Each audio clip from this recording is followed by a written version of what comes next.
Hi, everyone. It's Cricket Barrientos with Sounds of Autism, and I'm here today with some very, very awesome, uh, about to be social workers in the adult fields. They're all doctoral students, correct? Doctoral students at Huntington University, and I had the pleasure of working with them along with Landon and Alex for their semester. So I want to get started. If you guys just want to go around real quick and introduce yourself and let them know what your major is and kind of what if you could get any job out there right now, what would be that desired position that you're looking for? So Lucas, we always start with the women. So we're going to start with you today. We'll make it Lucas Day and you go ahead and start. Okay, sounds good. So my name is Lucas. I'm 25 years old. I got my undergrad in exercise science at GCU, and right now I'm currently in the doctoral program of occupational therapy at Huntington University with Megan and Hannah also. And for the future, I'm really open to a lot of different things. I've enjoyed autism and pediatrics so far. I'm also interested in some orthopedic type settings like upper extremity rehab and hand therapy, but we still have a lot of fieldworks left, so I'm keeping an open mind and just waiting to see where I end up and open to a lot of different jobs right now. And Lucas, are you working currently in your field?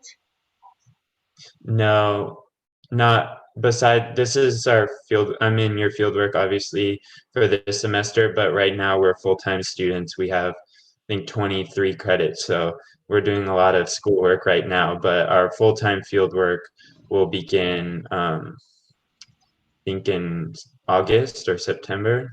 Okay. So yeah, but right now we're full-time students. Yeah, which is a lot of work. Yeah. You guys just took your break and now we're back to it. So I get it. And most of you didn't even take a break. So I get it. Okay, Yeah. Megan, you're next.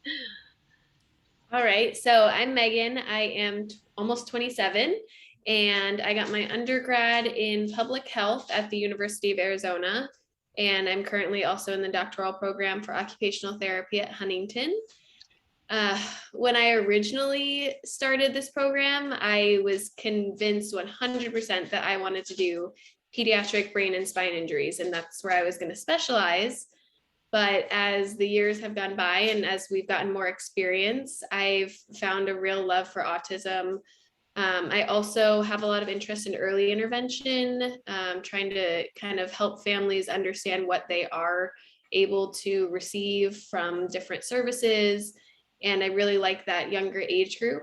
I've worked with a lot of adolescents and young teens, so I'm open to a lot of different things, but I definitely have a very special interest in the younger age groups and then the kind of brain and spine autism somewhere in there. I love it. Thank you. And last but not least, Hannah. Hi. So I'm from Washington and my name's Hannah Benson. And I went to school at Western Washington University for my undergrad, and I got my degree in kinesiology, pre-physical therapy. And then now I'm in the same class with Megan and Lucas for our Doctor of Occupational Therapy. And I also, like through my program, found a love for autism. And I would love to work somewhere in that field with OT. I'm not sure how that looks yet because there's so many areas. Oh, yeah. But yeah, so I kind of want to work with the younger patient population. So like pediatrics would be great. I love that. Thank you guys. I appreciate that. So what I'm excited about, and I think has been, I've had a lot of journeys with college students over the last 2 years, and I work with all levels. I've worked with kids that just got out of high school. They went into Maricopa community colleges trying to find their desired major, and it was, I mean, it's been a great experience. And a lot of these kids, as we're working with them, they'll realize, that, special ed might not be the right place for them, because they start listening to the stories that we're telling, and they see how difficult it could be. And I think it scares people sometimes. But then you have the people on the other side of the spectrum that are like, oh my God, I totally fell in love with this. Like, I really want to do this, and they see the need. So I really encourage everybody to try it, because I really think right now there's so many needs in this population. But at the same time, I also think of, Lucas, you keep saying hand therapy. And when I was in the restaurant industry, I actually stuck my hand in a 350-degree fryer, and it burned, and it was second degrees. They thought it was going to be third degree, and it blistered. I had blisters that were really huge on that hand. And all I did was lay in my bed all night pouring water over it, and there's very little scarring. But when my hand had healed, I was like this, and they had to teach me how to use my my muscles and my nerve endings and all that kind of stuff had to be rehabilitated. And I never would have thought that burn victims would have to go through something like that. And it was really overwhelming to me.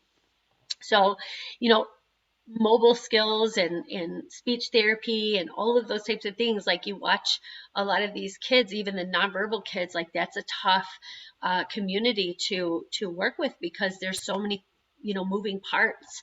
But one thing I can tell you guys is that all three of you are going to be very successful. You work well as a team. It wouldn't surprise me as if you guys all go off on your journeys and one day come back together again. But you guys just really supported one another. You can see the difference in levels of students. And I know that you guys are, you've gone through a lot of life experiences now to get to where you're at, but you're also very committed to the work. And I think that's really exciting to see.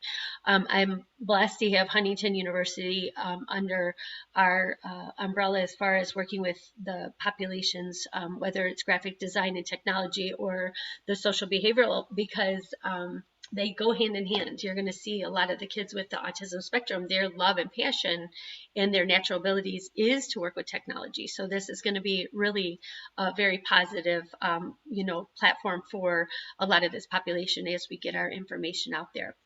But I do want to ask all of you, and we'll go around again, and we can start with you, Lucas. Before you started this class, our project was to really come up with how to introduce life skills and job skills to the autism population.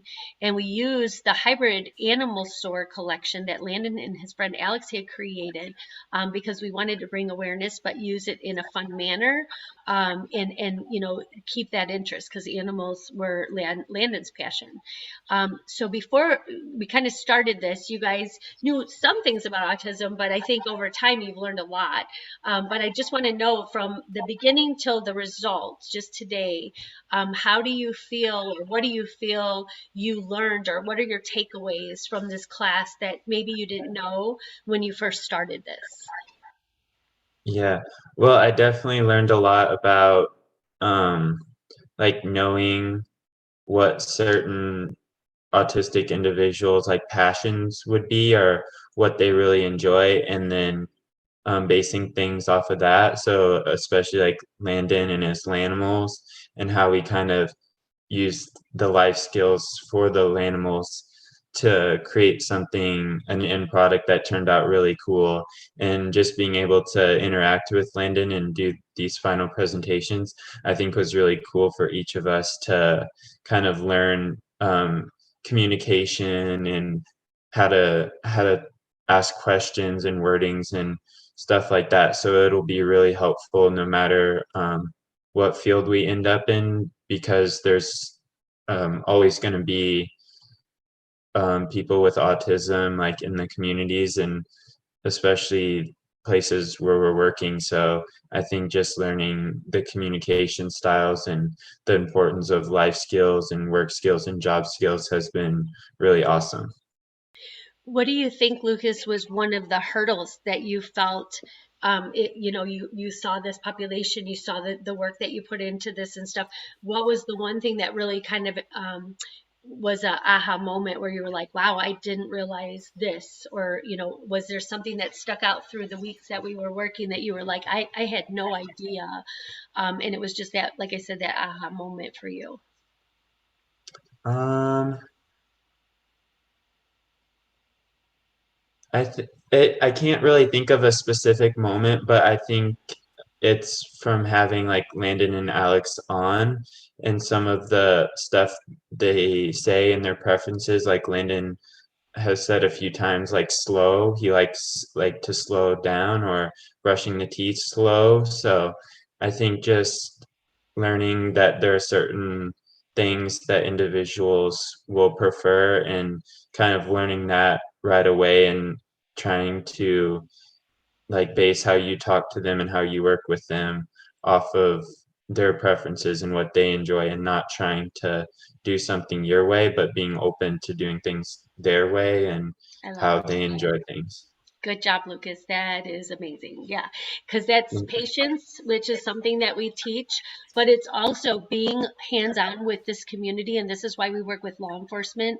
Doing this is the law enforcement agencies will be hands-on with these kids, and it's more to de-escalate and build a compassion in a relationship instead of waiting until they're on the street and now they're in crisis and those things will never happen there, and now they fear one another because they don't understand each other. So those are things that we're trying to do, and that's why working with you guys, giving you the experience with Landon and Alex, is a perfect example of what could happen when you're working with families.